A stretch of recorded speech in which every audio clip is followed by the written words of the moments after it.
And new from us at the half hour, a Foley man sentenced to 20 years in prison for first-degree armed robbery. Just one of 14 inmates up for parole. He is set to come up at a parole board hearing that will take place in Montgomery tomorrow for the first time in 2 months. Our Steve Alexander standing by live in the studio with more on these hearings. And Steve, a familiar name, is now director of the Pardons Board. Yeah, you probably know him, former Alabama Attorney General Charles Graddick of Mobile. He's the director of the Alabama Board of Pardons and Paroles. 14 inmates again are up for parole, including Richardo Eason of Foley. He was sentenced back in 2009 to 20 years in prison for the first-degree armed robbery of a gas station clerk. Authorities say he went into a Bebo's gas station armed with a gun and demanded money from the clerk.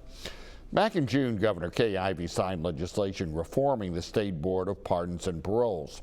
It allowed the governor to appoint the director and also set new guidelines on when some inmates can receive parole. For instance, inmates convicted of certain violent crimes can't be considered for parole before they've served 85% of their sentence, or 15 years, whichever is less.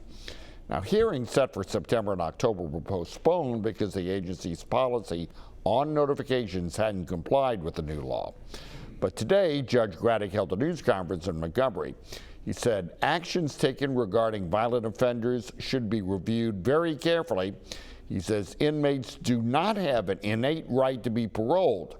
They must earn such a privilege. The fact of the matter is, in the past, the mindset of the people that operated in our agency was that they were supposed to turn people loose to create positions in prisons to make the overcrowded conditions better. That's not by law what we are charged to do. Judge Graddick also said, let us not gamble with innocent lives. He says parole decisions will be made by the 3-member Board of Pardons and Paroles.